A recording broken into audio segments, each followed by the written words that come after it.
Hey everyone, Dave here. Welcome back to another installment of Interdimensional Swap. This week, I'm super excited to bring you a relatively new podcast. I believe it started just this past year, like in February or something like that, called What About Weird? It's a really interesting show. It's hosted by two friends, Echo and Elayna, and pretty much the entire premise of the show is that they just tell you a bunch of weird shit. They cover everything from like UFOs, cryptids, paranormal, bunch of strange science, and a bunch of really fucked up history that even I didn't know about, which is actually what this week's episode is about. Or not this week's, but the episode they gave me to share with you this week. This is what that episode is about. It's an episode about the American Hippo bill. Basically, someone wanted to turn America you ever seen the movie Okjong? I think is what it's called. Kind of like that in a weird sense. But anyways, here's their episode. Definitely check them out. Give them a follow. And like I said, they're pretty new, so, be sure to leave them a 5-star rating and a very nice review where you can. All right, so with that out of the way, enjoy. Wait, what about weird?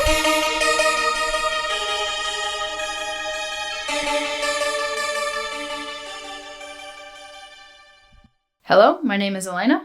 And I'm Echo. And this is our podcast, What About Weird? A podcast where we discuss all things weird from cryptids and aliens to strange science and unhinged history. Today, I'm going to be talking about a interesting piece of almost legislation. So the year is 1910, and there's a national meat shortage. And a growing ecological... I can't talk right now. I'm still shaking from running in the woods after my dog. I love him, but he's crazy. Let's start over. We're not cutting this. I'm just going to start my bit over. It's 1910. There's a national meat shortage and a growing ecological crisis from a form of invasive plant. Representative Robert F. Baustred. I am going to mess up all of the names here because some of them are German, but most of them are French and just weird, and I can't read. So Robert F. Baustard, maybe? Representative of Louisiana, proposed a plan to solve both of these issues. And the plan was hippopotamus ranching. Like, raising them like cattle? Exactly. Oh my god. Hippopotamus ranching.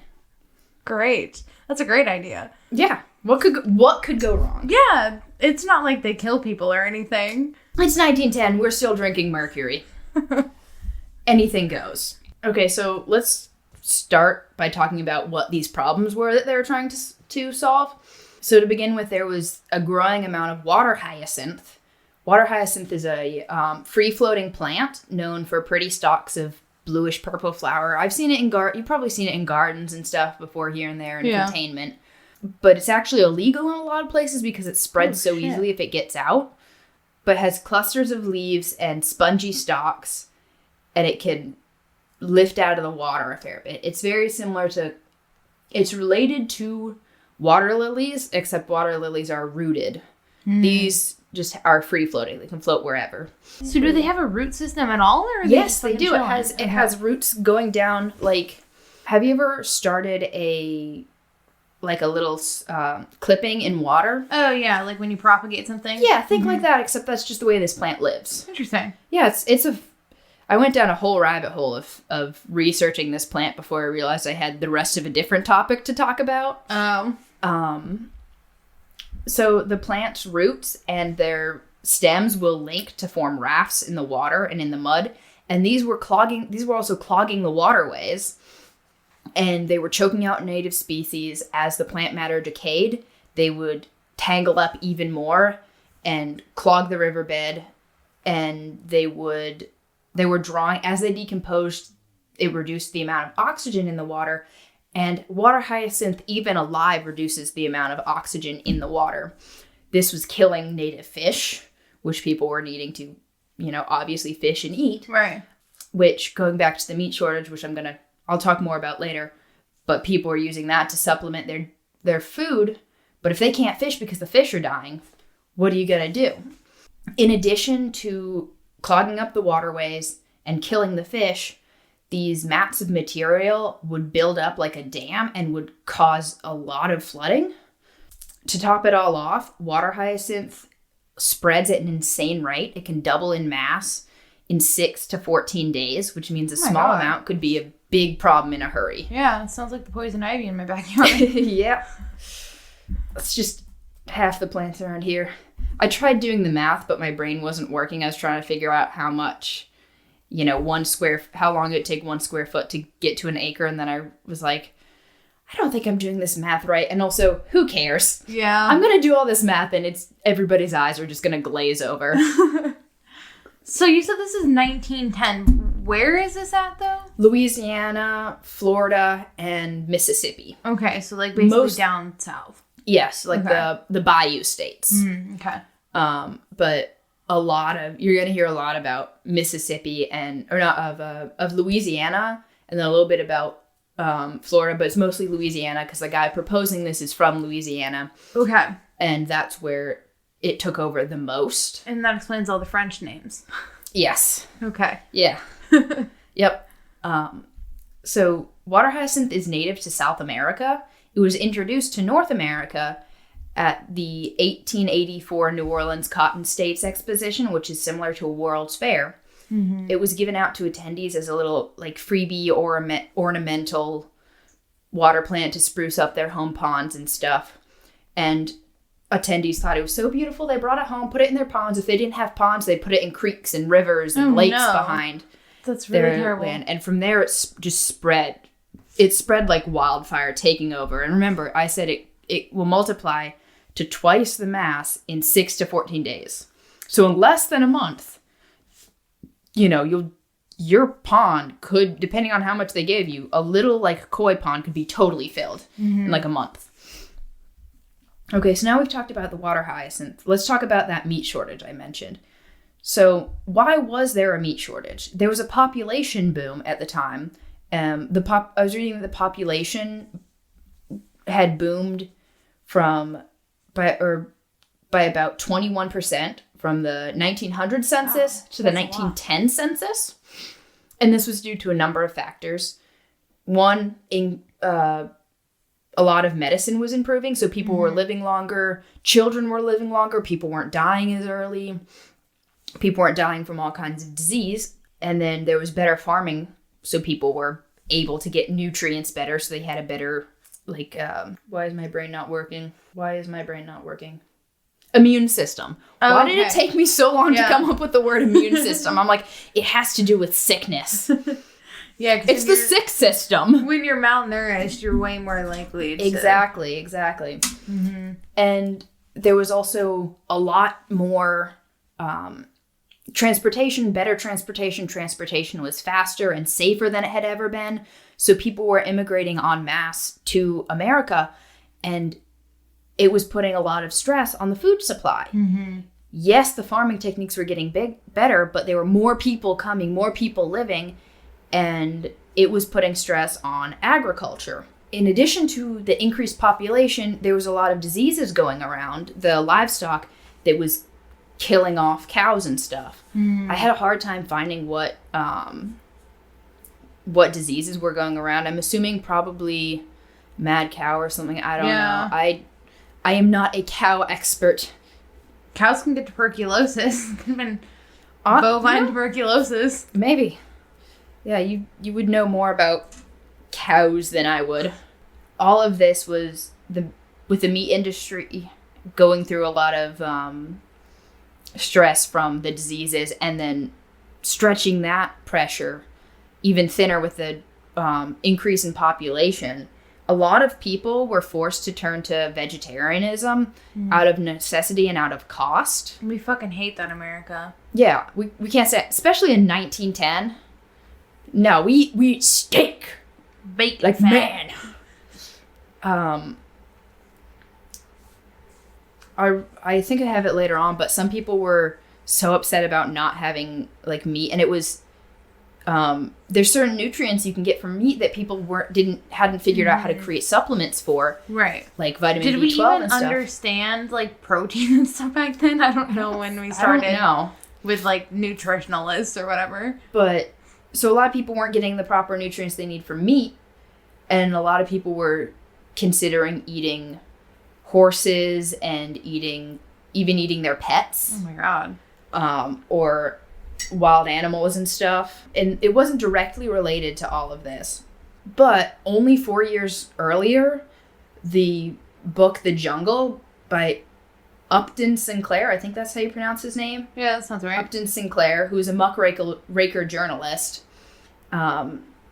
His book came out, and I don't know if you learned about it in school. I know I did. But it was basically exposing the horrors of the meat industry. And a lot of people were so appalled and realizing how absolutely nasty and gross it was. And it led to a lot of like federal food safety laws and stuff that weren't around. And there was a huge reform movement. So people, even if people could afford meat, they were skeptical of it because they'd read about all the horrors of the meat industry. Right.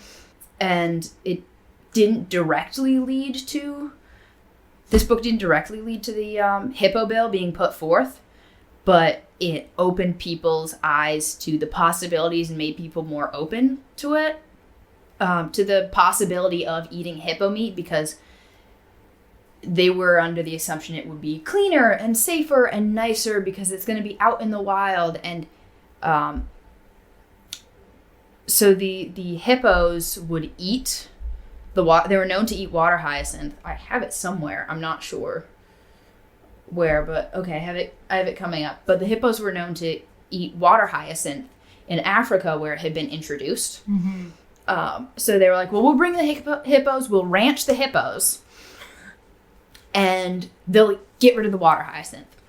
So we couldn't just get more cattle from somewhere else? Why? Or like deer? Because the diseases. Because they would catch the diseases that was going around. I guess, okay, so that makes sense to me. But then why hippos? Like, there's deer, there's lamb and sheep. Why was there that jump? I'm going to get to it later, but they proposed a whole bunch of other, like, exotic animals that they were under the impression that, well, this isn't a cow or this isn't a sheep, so it must be immune to cow and sheep diseases. Like, I know there's certain diseases that can get into deer from cattle and stuff. Yeah.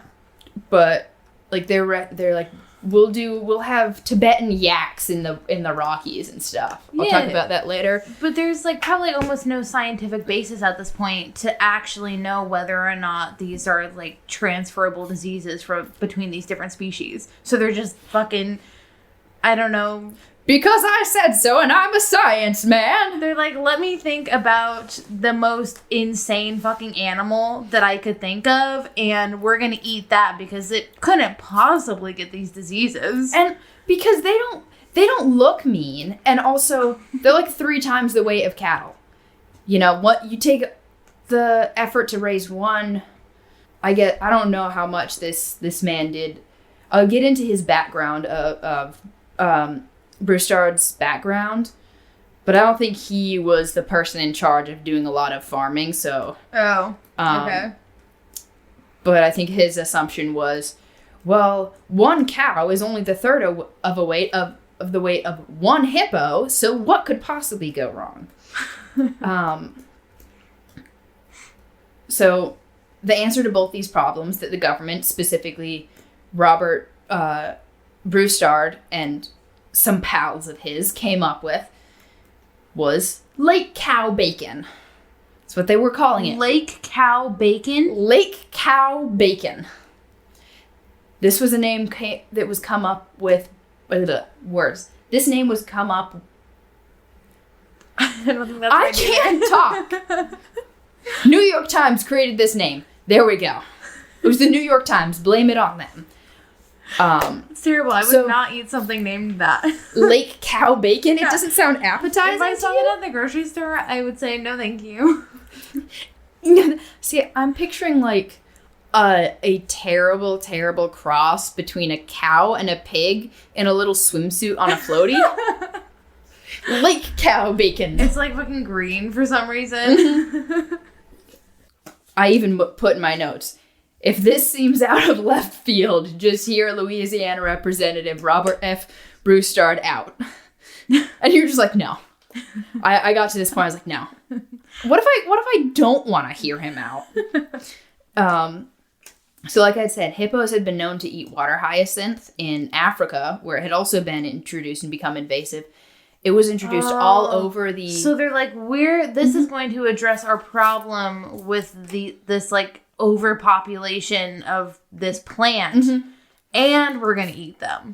Yes. Okay. That makes a lot more sense to me now. Yeah, that's why they're thinking do both of those. And people in Africa and a couple of the people backing Broussard here and helping him like push this idea had spent time in Africa during the Boer War and had eaten hippo and were like, it's actually pretty good. That's what they were saying, is like, it's actually pretty good because the high fat content in it, it's juicier and more flavorful. So they were thinking, it's tasty, or so people say. It's tasty and probably can't get cow diseases for all we know. And it'll eat the water hyacinths that are causing us the flooding and the fish dying and the tangled roadways or the waterways and everything. You know, what could possibly go wrong? It's a win-win. So let's meet some of the people involved in this. First off, we have, I have no idea how to pronounce this man's middle name, but Robert F. Broussard. I wrote his middle name here. It's like Foilingy? Fallingy? I don't know. What? This Foligny. I would need to see it. Hold on. Why can't he have a normal? Foligny? Foligny. Foligny? Robert Foligny Broussard? That sounds terrible. That can't be it. Who was the brother of Edwin S. Broussard, who was a U.S. senator.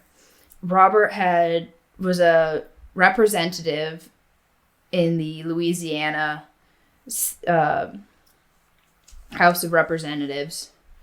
Born in Louisiana on the Mary Louise Plantation near New Iber, Louisiana, in 1864. He was from a well-off family, attended Georgetown University, and later became the night inspector of customs in New Orleans, later being appointed to assistant weigher and statistician. After that, he went on to law school at Tulane University in New Orleans.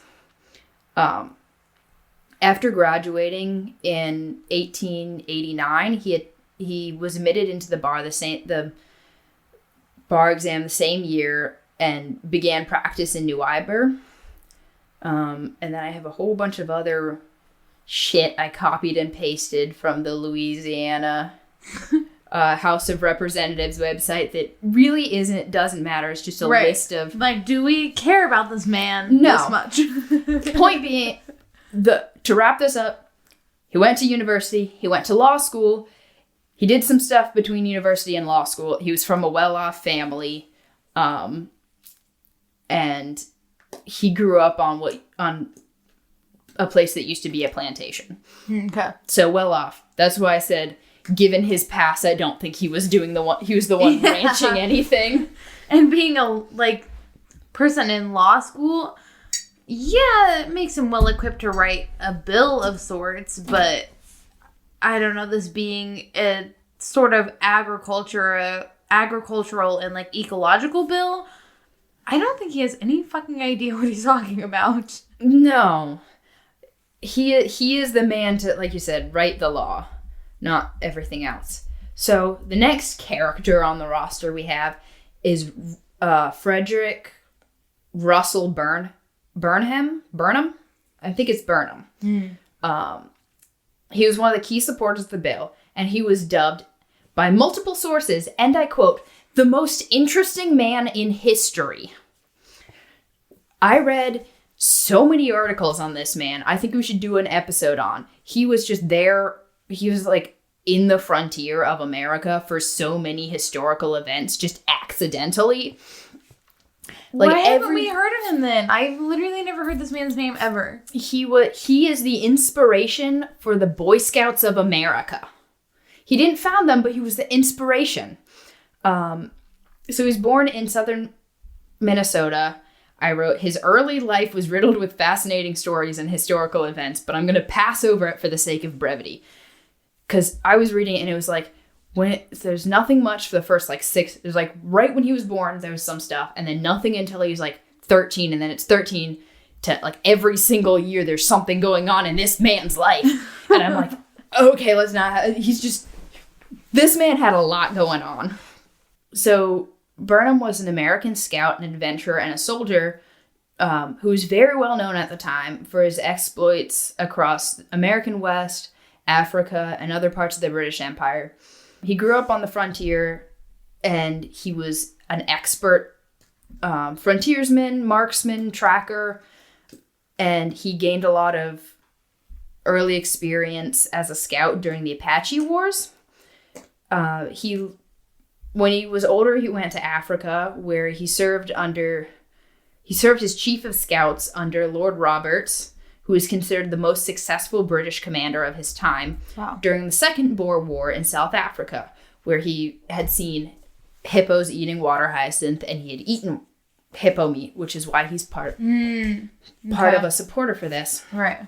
His survival skills and everything in self-reliance put him in a good place to become a British spy.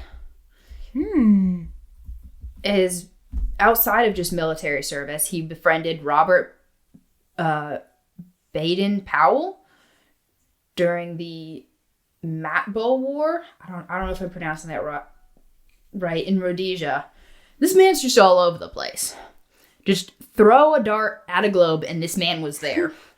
But like I was saying, his wilderness expertise inspired Baden-Powell to start the Boy Scouts, who was like, this guy is such a man. I want all boys to be like him. Let's start a program to make the boys like this man. Gotta make the boys like Burnham. So Burnham was deeply interested in conservation and exploration, and he was also a big participant in a lot of oil ventures and mineral prospects throughout California and Mexico. And he made a lot of big changes to how scouts worked, like military scouts and stuff. So I have a few more people here. I know it's a lot going on here. I thought it was fascinating to know all the different characters that led up to this absolute character of a bill. Because if I was just like, oh, this guy and this guy and this guy, you'd be like, well, that's weird how they come up with this. All but if these I'm like, random people just listing them. Yeah. But it helps give some context to the bill. Right. Because the actual bill itself, there's not a lot to it. It's like, let's ranch hippos. And it's fascinating to me to find all the characters behind it to help push this, and the faces people were seeing and the context that people were seeing in it. Right. Because the different people that are backing it really help give it gravity. And help you understand why they even thought this was a good idea. Yeah, and why people were even considering it semi-seriously. Let's see. So the next person we have up is Captain Fritz Dunkies, I think is how his name is pronounced. Duquesne.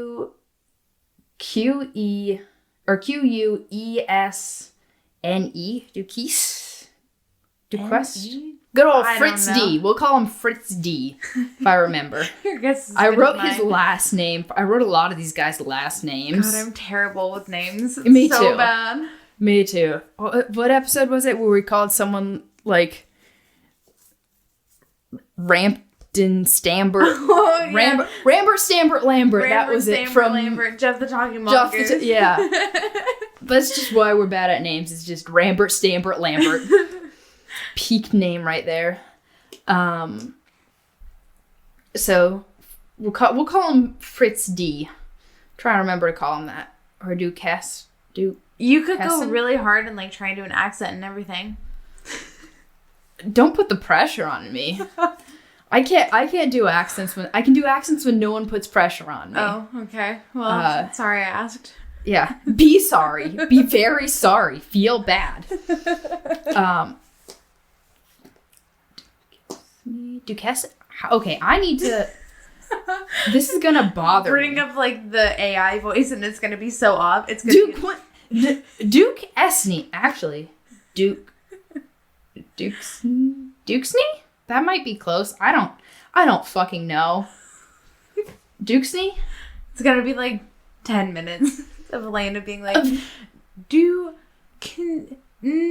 you have the time to listen to me whine about nothing and everything all at once? So he was born in South Africa. He was a soldier and a spy and a journalist and also an adventurer in Africa.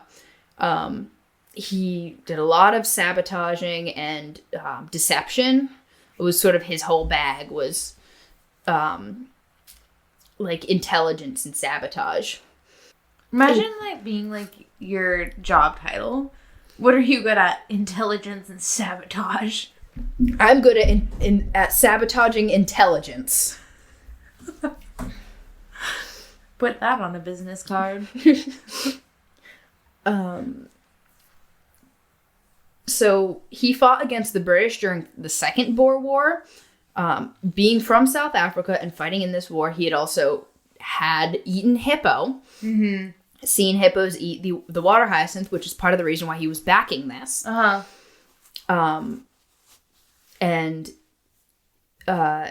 So aside of just the Second Boer War, he was in both world wars, which wouldn't come till later, but just an interesting point that it said he was a known spy, well-known spy, which I feel like if you're well-known for being a spy, you're not a good spy. But everything I read said he was a great spy. This is the best spy ever. We all know him, but he's really good. We put his face... He just wears a fake mustache and nobody knows who he is. It's like Clark Kent. Yeah, glasses and he has like the glasses with the big fake nose and the fake mustache and nobody knows who he is. I don't know. Is that Groucho Marx? He like takes them off. They're like, oh shit, it's Fritz D. But they just have like employee of the month and it's a picture of him. But they change it so it's a different disguise every month. His last disguise that he used. And everyone's like, oh, I knew it. There was something odd about that guy. An interesting thing about good old Fritz D was that he was actually a wartime personal adversary of Frederick Russell Burnham, the most interesting man that I had mentioned. I had read a couple sources saying that at one point they had even been assigned to kill each other, but then just didn't. So, next person we have is William Newton Irwin. There's not a whole lot out there about him. That's a good name. I know, William Newton Irwin. I love it. Yeah, I tried looking this guy up to find more information about him, and apparently a lot of people also thought it was a good name because there's so many people named William Newton Irwin. What? Really? There's a lot of William Newton Irwins. I found a lot about this guy. I found stuff from like William Newton Irwin, attorney at law in 1976. William Newton Irwin on Instagram, businessman. It's just a name for getting shit done, I think. Like every William Newton Irwin I found was like out there doing professional shit. That's literally the next animal I get is going to be named William Newton Irwin. It'll be another chameleon like Edward Bartholomew. What is your chameleon's name? Sir Charles Frederick Crewe III. Why do I think there was an Edwin in there? Or Edward? You could say any name and I'd be like, yep, that's it. William Newton Irwin, your chameleon. So, your chameleon was a researcher with the U.S. Department of Agriculture and Bureau of Plant Industry in 1910. And he was one of the experts that Broussard, the original guy, the politician, had brought in to testify. And the other two experts that he had brought in were the the other two guys, Fritz D and Burnham. Right. There's, like I said, there's not a lot about Irwin, but I found a great quote from a more recent news article looking back on his career, saying that he appears to have spent his career campaigning ideas that were simultaneously perfectly logical and extravagantly bizarre. Irwin was the one who actually convinced Broussard of the Hippo bill. He was like, he was the one to be like, hear me out. This is a good idea. I just need you to get this into the government. You're the guy with the political power. Interesting. And I gotta start finding different words for interesting. I literally looked up a list on my phone, so... Quite intriguing. How riveting. Riveting. Take a drink every time we say interesting. Ugh, I hate it. Every single time I say it now, I'm like, fuck. Yeah, Use literally anything else. I've noticed that a lot with myself, with a lot of listening back to the podcast. I'll hear myself say the same words, and I'll be speaking, and I'll say it, and I'm like, ah! This is a good one. Unputdownable.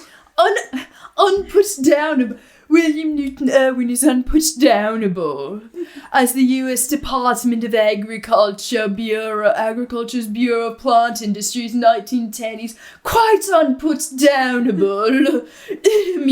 Yes, indeed. It's like, okay, what is he, a fucking book? all of these dudes are from, like, the South. Why am I doing a British accent? I don't know. It just makes it so much better. If you're being fancy, you're gonna use a British accent. Them's the rules. I didn't make them. I just follow them. So this quote goes on to say that in regards to Irwin, any resistance to the ideas that he came up with came down to plain simple-mindedness. So anytime someone's like, that's a crazy idea, he's like, oh, you're just being simple-minded. He's like, you're actually just a dumb bitch. Yeah, he's just... Honestly, I like that he's not gaslighting anyone. He's just like, you're fucking stupid. Stop being stupid and have some whimsy in your life. He's not even trying to explain. He's just like, it's because you're fucking dumb. You don't get it. You're just a big old dummy. So, lastly, when it comes to people involved in this, he wasn't directly involved, but we have the man, the myth, the legend. Can you guess who it is? In the 1910s? Mm-hmm. I have no idea. Teddy Roosevelt. I knew it! Whenever there's something whack going on around this time, you can bet your bottom I should have just fucking guessed it. Teddy Roosevelt's going to be involved. That's literally, I was this close. I knew it was him. So, while Roosevelt was not directly involved in promoting the bill, he did put his support behind it. Even though his presidency ended the year before, his influence he still had a lot of influence, and being notorious for traveling and being for conservation and stuff. Remember, this is the guy that really started the national parks and stuff. Mm-hmm. A lot of conservation and stuff. So his word meant a lot to people, and like politically and intellectually, especially in a environmental sense at the time. Mm-hmm. So him saying that, he was the man to listen to for these sorts of things. So now that we've talked about everyone who's sort of loosely involved, we're not going to bring up Roosevelt too much. I just wanted to bring up that it was important that he backed it at the time, because it helps add context. So here we are back in 1910, and March 24th, 1910, Broussard was standing in front of the House Committee on Agriculture, and he was putting out this plan that he had for the American Hippo Bill, also known as House Resolution 23261. He believes that the importance of hippos constantly having this insatiable hunger, as they believed, or if you will, hungry hippos. I couldn't get through this podcast without making that joke. Brought from Africa would help rid Louisiana, Florida, and some of Mississippi of the water hyacinth that had been plugging their waterways and causing all these problems. And then when the hippos had been fattened up, they would take them to be slaughtered, and it would be a revitalizing, low-cost meat supply. Mm-hmm. And like I'd mentioned earlier, they were under the belief that one hippo would be worth 3 cattle, because on average, hippos are between 3,000 to 9,000 pounds, as opposed to the average beef cattle being around 1,200 pounds. Wow, that's crazy. I mean, so that could be like way more than 3 times the cow. But how would you control that? Because I'm not a cattle rancher, but I feel like if you can try to control an angry cow, it's hard enough.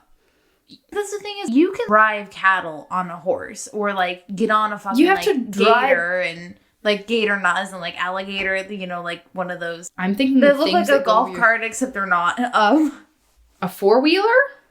Yes, but they're like closed in like a golf cart is. They're called a gator. Okay, I was picturing like shoe gators, you know what I mean? The ones that go over your shoes to keep like ticks and stuff out. Oh. I think it's like a brand name. That's probably why. But anyway, you like get on those. Which they didn't have at the time. You're like, or you like get on a horse. Like the official way that you like drive cattle and deal with cattle, you get on your fucking horse. Yeah, that's what there's no fucking way you could drive hippos with your horse. Unless you're like riding a bison.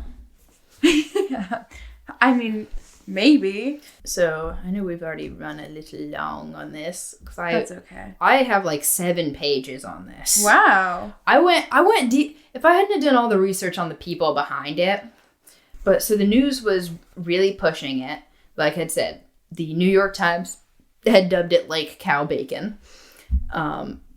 William Newton Irwin was saying that this could easily add over 1 million tons of meat a year to the supply, which would be huge for this struggling meat industry. And he was also saying that there's no reason they couldn't find a place in the United States for more than 100 species of animals that are all over the world that have yet to be domesticated. There's so many animals we haven't domesticated. Why don't we domesticate them? Because that's the goal, right? It's not to protect the ecology or the animal species. The goal is for us to domesticate all the animals, right? Power! I need power over nature to be a man! So that was the back point behind this. The main point they were pushing was hippos will eat water hyacinth, we can farm them. But the point behind it they were pushing was there's all these exotic species that we can farm that we haven't started farming. They could put small antelopes on family farms. They could put herds of Cape buffalo alongside cattle to be driven across the west. They could farm rhinoceroses. They could farm rhinos in the southwestern desert. They could put Tibetan yaks in the Rockies. There was so many more. They had a plan for all these different exotic animals for every nook and cranny and corner of the country. Mm-hmm. And they are like, this will fix the meat industry. If this bill was passed, all Americans, no matter what their socioeconomic class, none of them would ever have to go without meat again. And for just about $200,000, or about $8 million today, America's, quote, unoccupied and unused government lands could be filled with domestic animals from all over. In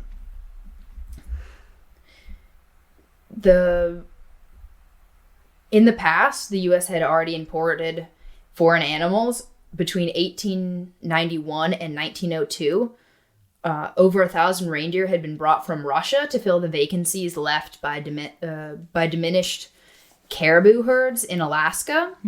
And at the time of the hearing, when this bill was being proposed in 1910, around 20,000 reindeer were now residing in the frozen tundras of the Alaska Territory. All we have to do is to be saved from vegetarianism, wrote the Daily Arizona Silver Belt, is to cultivate a taste for hippopotamus, rhinoceros, camel, elk, springbok, dyke, giraffe, and other African animals. Perhaps these animals, some of them at least, are not as bad as they sound. That's how people from Arizona sound. BTW, if you don't know. The only person I know in Arizona is from California. So, yes, this is how people from Arizona, everyone just sounds like this. It's 1910, we all sound like this. So like I said, there was this serious meat shortage at the time. I keep bringing that up. Beef prices were really soaring because in addition to all of those, I don't know, I didn't put this earlier, but in addition to all of the diseases and stuff, the rangelands and stuff were overgrazed. And so that was also crippling the meat industry. Right. I have like 6 places I just wrote the same thing over and over again. This is what I get for writing my notes while I'm tired. That's how my next couple episodes are going to be. My notes are so fucked up looking. Yeah. Well, also, this bill is literally just all over the place, and this makes more sense than just the bill itself. So,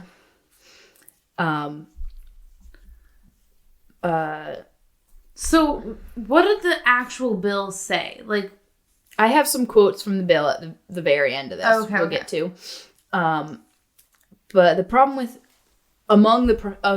in addition to the problem of like starvation and malnutrition, that what was dubbed the meat question. In addition to that, it was a major hit to the self-reliance and the sort of strong self-reliance, independence mentality that was being cultivated in America at the time. And there was a big push for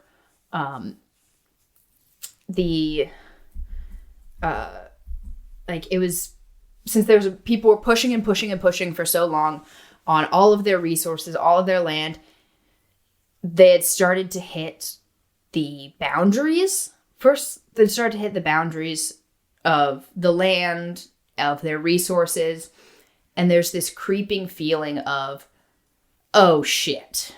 So I'm going to try and wrap this up. So I'm halfway through my notes. Let's summarize this up. I'm sorry this has gone on too long already. Again, rabbit holes. But people were hitting these limits. Around this time, the American West was the frontier mentality was dying, and this free roaming spirit was sort of going away, and it was bringing a lot of people down with feeling like, well, now I'm sort of trapped. Now we have to figure out how to live in this new world. A lot of things were being flipped upside down. A lot of technology had come around. Just in the last 20 years, the telephone had been invented. Carrier pigeons were going away. Trains were speeding across the landscape. Everything was changing, and the world was starting to feel a lot smaller. And with the Hippo bill, it still had this Wild West mentality to it of anything is possible. There's a great big world out there, and we can make it ours. And so it opened up that feeling cramped. A lot of people were more open to the idea of the Hippo bill because it was so wild and out there, and it let them feel this anything is possible feeling. So a lot of people actually thought this was a really great idea. because it helped, like I said, help them regain that sense of wonder. It would take care of the water hyacinth problem. It'd take care of the meat problem. Honestly, if I lived back in 1910, I don't know, maybe I'd be like, this sounds interesting, let's try it. Yeah. When all of this everything had been said, everyone says their piece and stuff. The reaction of Congress to this bill was actually serious. They were seriously considering it. And it drew a lot of attention from public figures, from newspapers, and just the public in general, especially with the backing of Burnham and good old Fritz D, the Department of Agriculture, and Roosevelt. So a lot of people were taking it seriously because they had all these very important, influential voices behind it at the time. And the average American's reaction was a mix of curiosity and skepticism, but they weren't laughing it out. They're like, actually, this might be a good plan. It's a little ridiculous, but it might actually work. Unfortunately, with both Congress and the public, it did slowly lose motivation mostly just because the logistics. They're like, how are we going to make this work? How are we going to... There were some members of the public that were openly volunteering to go on expeditions to bring hippos back because they thought this was such a good idea. But just the logistics, like you were saying, how do you ranch hippos? Yeah. How do you do it? How do you kill these things? Like, how do you make this sustainable? Have 12-foot tall fences with like fucking guard towers and trench you guards. Have to make like brick fence. Like what's the logistics? It just kind of fizzled out. It wasn't like it was immediately shot down. Right. Because unless you have a ton of money to literally travel to Africa, grab a bunch of hippos, which like that's going to be a feat in itself, get them on a boat, bring them over here on like a boat, and then like set up a farm for them? Yeah. That would be so difficult. Yeah, you're going to have to spend all this money to bring all these animals over that we have no idea how to ranch. Nobody's ranched them. And maybe nobody's domesticated them for a reason, you know? Yeah. Like, people have domesticated birds and chickens all over. People have domesticated versions of goats and cows and all over. Maybe there's a reason we haven't domesticated hippos. At this point, we knew how dangerous they were, right? Like, I'm pretty sure, yeah. I think it just takes a few people going to poke a hippo with a stick to find out. Yeah. They say the more you fuck around, the more you find out. And 1910 was the era of fuck around and find out. That's so true. In addition to it just kind of fizzling out because of logistics, a lot of people were like, I don't know how appetizing. It doesn't sound very appetizing. We're not used to it. It's just too foreign. Animals in general don't sound appetizing. Like, anytime that I remember I'm eating an animal, I'm like, Let's read the proposal of the bill. The importation and domestication of a large well-known species of African quadrupeds would provide a new and useful source of meat to the citizens of the United States and aid in the removal of aquatic plants impeding navigation in our southern waterways. I have a number of other quotes here that I'm not going to read because fuck that shit. So that is the story of how America tried to solve two pressing issues with one whack-ass, actually slightly practical, but not really attempt at feeding the nation and holding on to frontier mentality in a changing world. I am curious of your thoughts. Given that there is actually a bit of a meat shortage growing right now, do you think people might be open to something like this, or no, or do you think it would even be proposed today, just out of curiosity? With the government we have now, yes, I think it would be proposed. Some fucking idiot would say something like that. But where we're moving in the future is I think we're starting to realize that the farming of livestock isn't great for the environment. Yeah, it's just not great in general. And I mean, some people might say we don't really have a water hyacinth problem, right? Anymore, as far as I know. But yeah, I think because of so many people aware of the meat industry, I don't think it would go very far. I think there's there's some people that are red-blooded Americans who wouldn't want to stop eating meat and beef. But I think a lot of people would be like, I mean, a lot of people are doing it anyway because of cost. It'd be like, well, I can eat meat once a week. If you know? My thing, though, is I think where we're going in terms of the meat industry is I think we are moving more towards lab-grown meats. Yeah. Here's the thing about a lot of these lab-grown meats is people are like, oh, it's just like chemicals. No, it's not. Like, that is actual fucking meat. Yeah. That they figured out how to grow in a laboratory environment. And it's like tissue for grafting for people. We've grown... Are we working on growing organs? Yeah, absolutely. Like, that is wonderful, and I think it will save us a lot. Yeah, and on a molecular level, it's literally the same. I must admit, though, the idea of lab-grown meat does not sound appetizing. Right, but that's the only problem with it. Yeah. Is the fact that it doesn't sound appetizing. Well, that was part of the problem with this bill is that people said, you know, lake cow bacon doesn't sound appetizing. Right, which is true. But also, I don't know if I like the idea of eating a bunch of weird exotic animals. Like, honestly, I will take lab-grown meat every single day of the week over, like, someone saying, I'm going to kill this random animal in Africa. Do you want to eat some? I'm going to be like, no, bro. And I mean, I think the problem is that another problem now would be that we're expanding so much, and so much rural area is being taken up, right? That we wouldn't have room to ranch these things, even if we wanted to. We're probably running out of room to, which is why we have giant sheds for big ass barns with no sunlight for farm animals now. Yeah.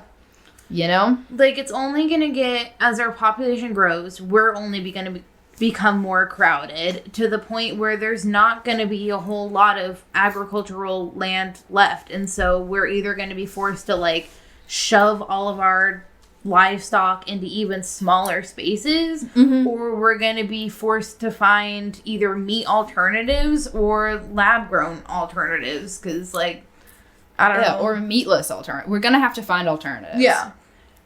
Probably not anytime soon, but...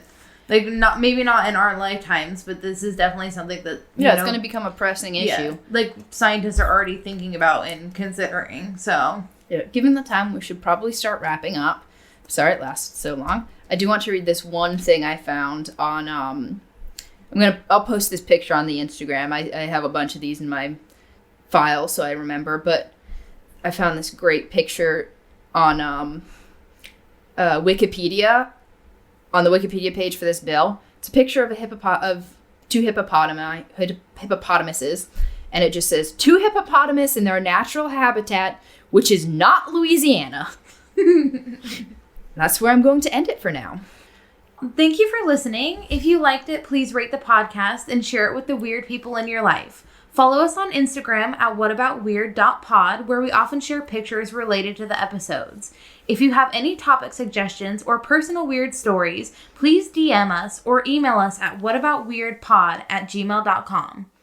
And as always, wait, what is our thing? What the fuck is our intro?